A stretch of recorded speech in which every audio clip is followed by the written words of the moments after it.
আসসালামু আলাইকুম। চলে আসছি বাংলাদেশের অন্যতম ব্যস্ততম একটি জায়গা, যেটা নাম হচ্ছে সদরঘাট। খুব জ্যাম ঠেলে শেষ পর্যন্ত চলে আসছি সদরঘাটে। এখন হচ্ছে প্রায় 5টার মতো বাজে। আইতে নদী যাইতে খেল, মগবাড়ি বরিশাল। তো আমার বাড়ি তো বরিশাল না, আমি হচ্ছে বরিশাল ঘুরতে যাচ্ছি। আর কোথায় যাচ্ছি, কিভাবে যাচ্ছি, কত খরচ, সবকিছু বিস্তারিত থাকবে আমার এই ভিডিওতে।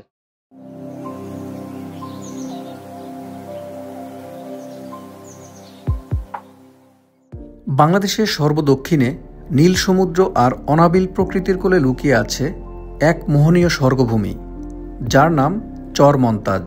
বরিশালের পটুয়াখালীর রাঙ্গাবালী উপজেলার এই সবুজ নীল নিসর্গ যেন প্রকৃতির হাতে আঁকা এক জীবন্ত ছবি। জীববৈচিত্র্যে ভরা, শান্ত অথচ প্রাণবন্ত এই চর দীর্ঘদিন ধরেই প্রকৃতিপ্রেমী আর পর্যটকদের কাছে এক অনন্য আকর্ষণের কেন্দ্রবিন্দু। ঢাকা থেকে সরাসরি লঞ্চ যোগে খুব সহজেই পৌঁছে যাওয়া যায় এই চর মন্তাজে। আর হাতে যদি 2-1টা দিন অতিরিক্ত থাকে, তাহলে আশেপাশের আরও কয়েকটি মনোমুগ্ধকর চর একই সঙ্গে ঘুরে দেখার সুযোগও মেলে, যা পুরো যাত্রাটাকেই করে তোলে আরও বেশি রোমাঞ্চকর। চর মন্তাজ শুধু সুন্দরী নয়, এর জন্মের পেছনে আছে এক অবিশ্বাস্য গল্প, সাহস, সংগ্রাম আর বেঁচে ফেরার এক বাস্তব কাহিনী। আপনারা যারা চর মন্তাজ ঘুরতে আসবেন, তারা কিভাবে আসবেন? সবচেয়ে ইজিয়েস্ট ওয়ে হচ্ছে ঢাকা থেকে 3টা লঞ্চ ছেড়ে আসে। একটা নাম হচ্ছে রেড সান, আরেকটার নাম হচ্ছে আসা যাওয়া, আরেকটা হচ্ছে পূবালী 9। এই 3টি লঞ্চ ঢাকা থেকে হচ্ছে 6:45টার সময় সদরঘাট থেকে ছেড়ে আসে। আর চর মন্তাজ থেকে প্রতিদিন দুপুর 1টার সময় ছেড়ে যায় ঢাকার উদ্দেশ্যে। এটা হচ্ছে সবচাইতে ইজিয়েস্ট ওয়ে। ঢাকা থেকে চর মন্তাজ ডিরেক্ট লঞ্চ ব্যতীত আপনারা যারা ভেঙে ভেঙে আসবেন, সেক্ষেত্রে পটুয়াখালী হয়ে আসতে পারেন। পটুয়াখালী হয়ে আসলে গলাচিপা থেকে একটি লঞ্চ ছাড়ে, যেটা চর মন্তাজ পর্যন্ত আসে। গলাচিপা থেকে সকাল 9টায় এবং হচ্ছে দুপুর 2টায় এই 2টি লঞ্চ আছে, একদম ঠিক চর মন্তাজ পর্যন্ত চলে আসবে।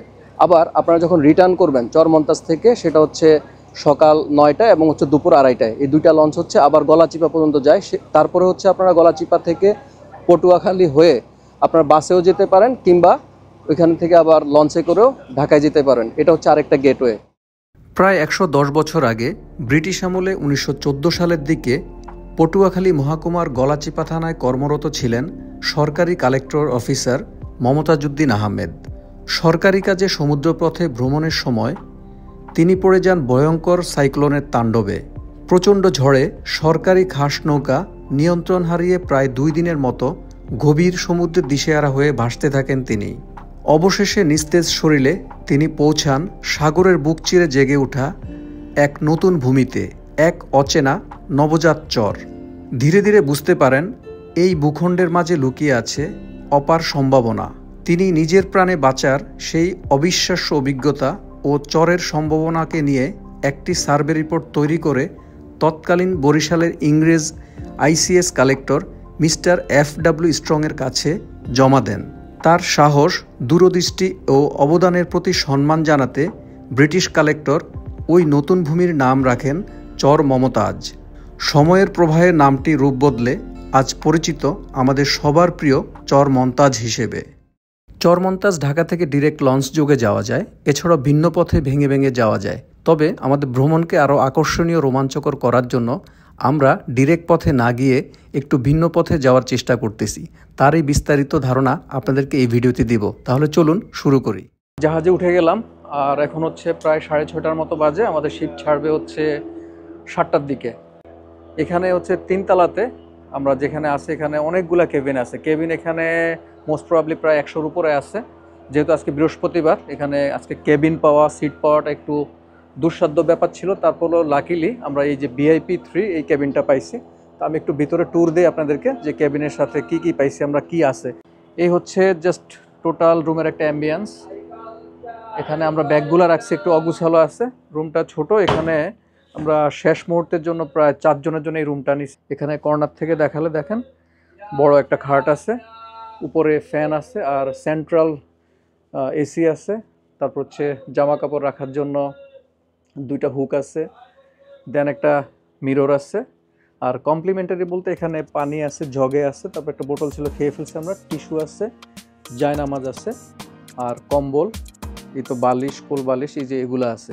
হাতের ডান দিকে হচ্ছে এখানে টিভি আছে, এখানে ইলেকট্রিক পোর্ট আছে। এই পাশে হচ্ছে খুবই ছোট সিমসাম একটা ওয়াশরুম আছে, হাই কমোড। এই হচ্ছে রুমের ইতিহাস। বললাম এটা হচ্ছে আমরা 5,000 টাকায় পাইছি আজকে, যদিও একটু রাশ মোমেন্ট, তারপর 5,000-এ পাইছি লাকিলি।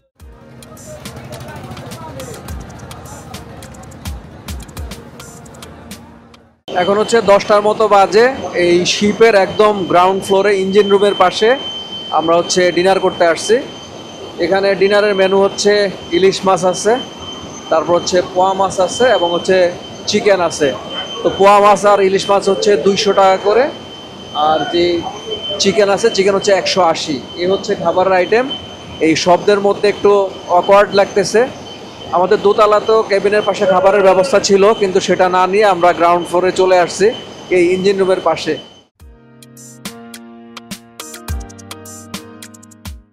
আসসালামু আলাইকুম, very good morning from Patuakhali, Barishal. এই মুহূর্তে জাস্ট লঞ্চ থেকে নামলাম।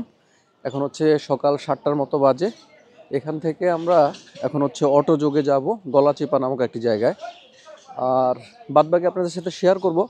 আর এই হচ্ছে পিছনে লঞ্চটি, যদিও সব যাত্রীরা এখন নেমে গেছে, আমরা জাস্ট একটু রিল্যাক্সে নামছি ফ্রেশ হয়ে।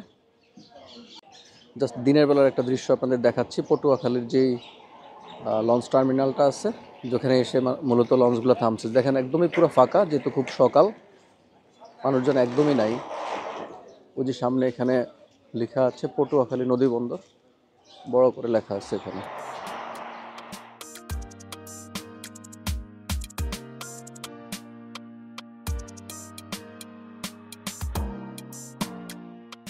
পটুয়াখালী যে লঞ্চ টার্মিনাল আছে সেখান থেকে আমরা একটা অটো নিছি। এই অটোটা হচ্ছে মূলত আপনারা একটু দরদাম করে নেবেন না ভাই? আচ্ছা, এটা হচ্ছে প্রতিজন ওনারা 100 টাকা 80 টাকা নিয়ে থাকে। তো ভাই আমাদেরকে একটু মানে অতিথি হিসেবে হেল্প করছে, আমাদের হচ্ছে 300 টাকা নিতেছে। যাই হোক, এই অটোতে করে আমরা প্রায় 25-30-40 মিনিটে, হ্যাঁ এই অটোতে করে আমরা 40 মিনিটে যাব হচ্ছে আমরা হরিদেবপুর একটা ঘাট আছে, হরিদেবপুর ঘাটে।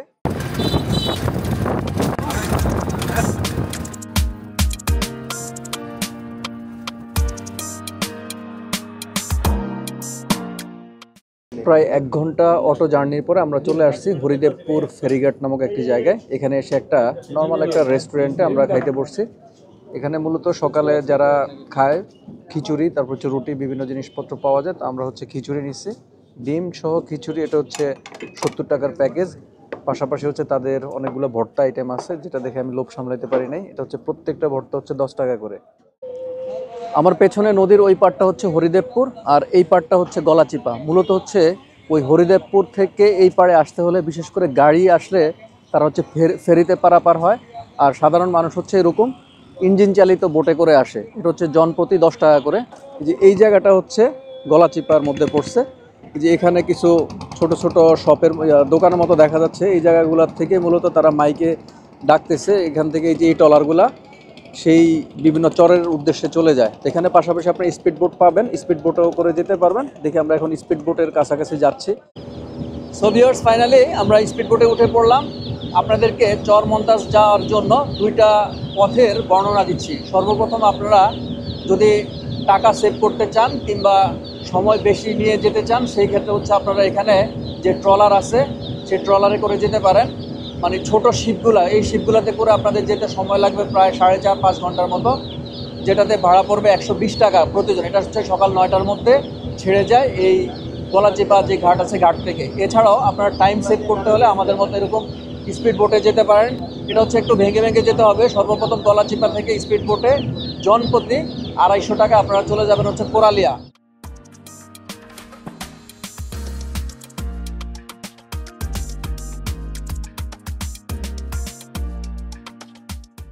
চলে আসছি ফাইনালি কোরালিয়া। আর কোরালিয়ার যে ঘাট আছে, ঘাট থেকে আমরা এখন এই বাইকে করে যাব হচ্ছে আমরা গোইনখালি, না যে গোইনখালি যাব। এই বাইকে করে যেতে সময় লাগবে 15 থেকে 20 মিনিটের মতো, না 20 মিনিটের মতো গোইনখালি লাগবে। আর এই বাইকগুলোর রেন্ট হচ্ছে প্রায় 100 টাকার মতো লাগে।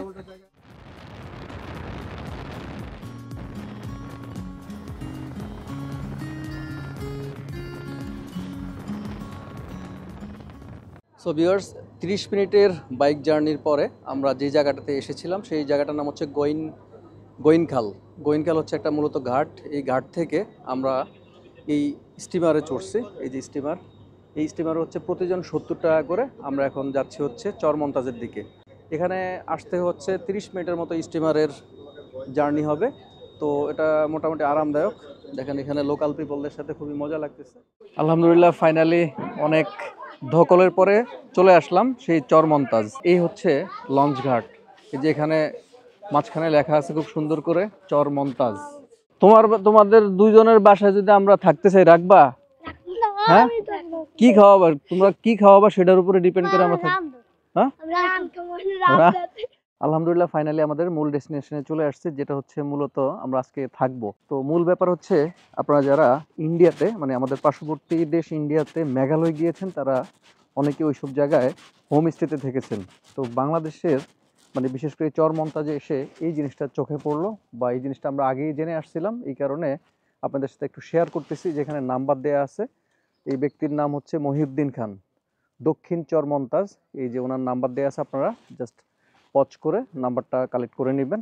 ওই যে একটা বিল্ডিং দেখা যাচ্ছে। তো আমরা মূলত হচ্ছে আজকে এখানে থাকবো, আর বাদ বাকি এটার ভাড়া, তারপর কি কি ফ্যাসিলিটিস আছে, কি কি আছে না আছে, সব কিছু আপনাদের সাথে শেয়ার করবো।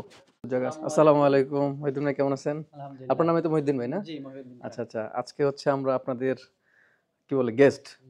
এ হচ্ছে আমাদের, এটাই তো থাকার জায়গা না? এটা আপনারা যারা মানে সচরাচর গ্রাম্য পরিবেশ দেখেন নাই, বা বিশেষ করে যাদের গ্রামে একটা বাড়ি নেই, তারা হচ্ছে এই ভালো একটা এনজয় করতে পারবেন এই জায়গাগুলোতে।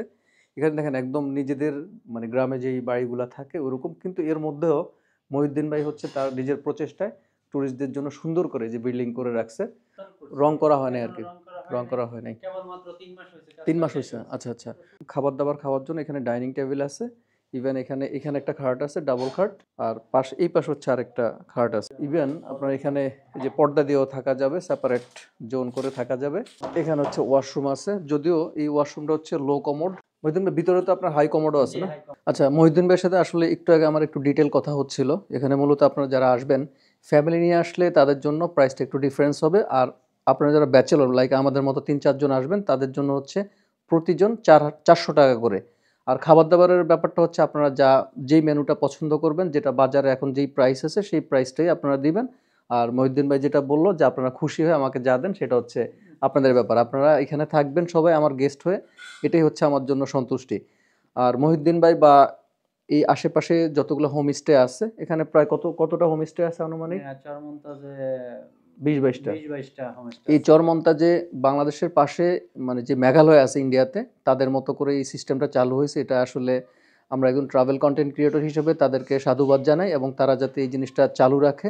আপনারা যারা ঘুরতে আসবেন, তাদের এখানে পরিবার আছে বা অনেক ধরনের সেফটি সিকিউরিটির ব্যাপার থাকে, এগুলো সব কিছু মেনটেন করে থাকবেন। আমরা ধীরে ধীরে তাদেরকেও প্রমোট করতে চাই, আমাদের বাংলাদেশের ট্যুরিজমকেও প্রমোট করতে চাই, সাথে সাথে আমরা নিজেরও ঘুরতে চাই। A few moments later. তো ফাইনালি ফ্রেশ হয়ে এখানে হচ্ছে মহিউদ্দিন ভাইয়ের বাড়িতে খুব সুন্দর একটা পুকুর আছে। পুকুরের মধ্যে আমরা গোসল করলাম। এছাড়াও ভিতরেও গোসল করার ব্যবস্থা আছে।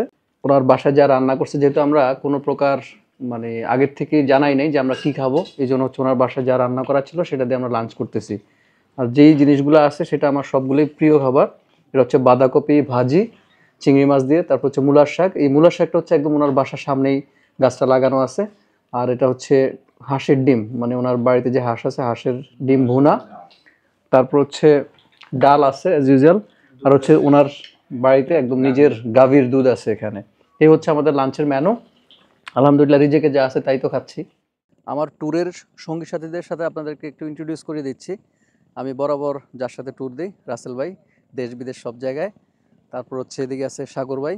সাগর ভাইকে আপনারা সবাই হয়তো দেখছেন। আমরা এই সাগর ভাই, তারপর রাসেল ভাই, আমরা হচ্ছে শ্রীলঙ্কাতে যে ট্যুর দিয়েছিলাম, যারা আমার শ্রীলঙ্কার ব্লগ দেখেছেন তারা অবশ্যই সাগর ভাই এবং রাসেল ভাইকে দেখছেন।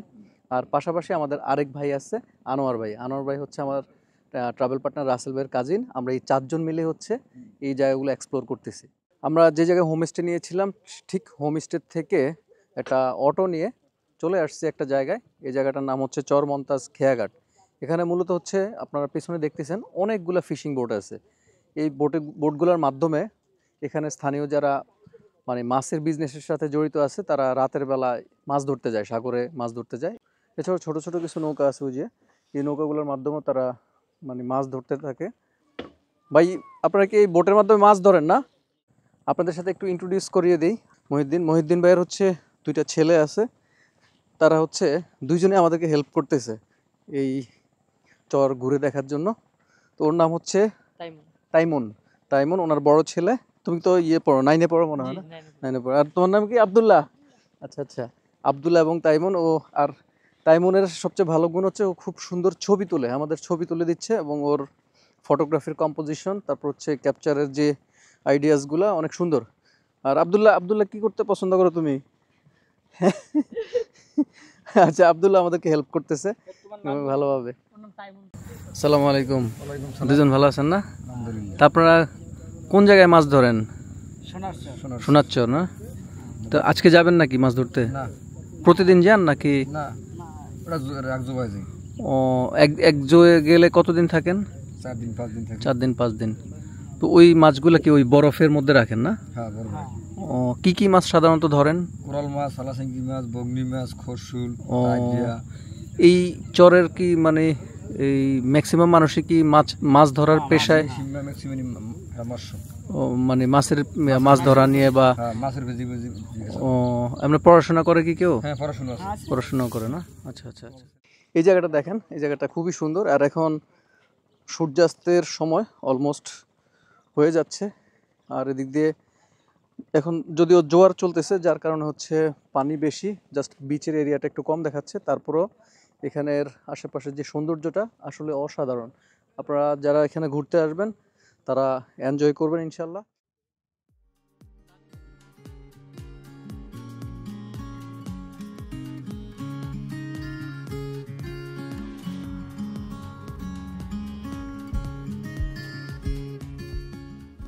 এটা হচ্ছে চর মমতাজ স্লুইস বাজার।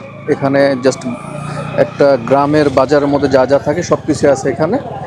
জাস্ট এই মুহূর্তে দেখা যাচ্ছে সন্ধ্যার পরে বিভিন্ন দোকানে, বিশেষ করে চায়ের দোকানগুলোতে প্রচুর ভিড়। যেখানে সবাই চা খাচ্ছে আর খবর দেখতেছে, প্রচুর ভিড়। তারপরে সামনে ছোট ছোট কিছু রেস্টুরেন্ট আছে, যে ভাজা পোড়া বা চা কফি সব জিনিস পাওয়া যায়। টেইলার্স আছে। এই হচ্ছে জাস্ট একটা আইডিয়া দিয়ে দিলাম যে এখানে আসলে কি পাওয়া যায় বা কি আছে। আর এখানে একটা ভাজা পোড়ার দোকানে আমরা এতক্ষণ কিছু পেঁয়াজু, সিঙ্গারা এগুলো খাইছি। সারাদিন ঘোরাঘুরি করার পরে খুবই ক্লান্ত। তো আজকে ডিনারের মেনু হচ্ছে আমাদের খুবই জমজমাট একটা মেনু। সবাই খুব বেশি পছন্দ করে দেশি হাঁস। এই হচ্ছে দেশি হাঁস। তারপর হচ্ছে এখানে সামুদ্রিক পোয়া মাছ। তারপর হচ্ছে পোলাও আইটেম। ভাইয়ের একদম বাড়ির সামনে উঠানের পাশেই নিজেদের চাষ করা, সেটা হচ্ছে মূলোর শাক। সালাদ আইটেম এবং চিংড়ি মাছের ভর্তা। এই হচ্ছে আমাদের ডিনারের আইটেম। তো কালকের থেকে স্পেশালি আজকে পর্যন্ত আমাদের প্রচুর পরিমাণে ধকল যাচ্ছে এবং গেছে। আগামীকাল হচ্ছে আমরা নতুন একটা গন্তব্যে যাব, সেখানে আপনাদের সাথে অনেক এক্সপিরিয়েন্স হবে, সেগুলো সব কিছু শেয়ার করব। আর আজকে ডিনারের মাধ্যমে এই ব্লগটি এখানে শেষ করতেছি। সবাই ভালো থাকবেন, সুস্থ থাকবেন এই কামনা করতেছি। আল্লাহ হাফিজ।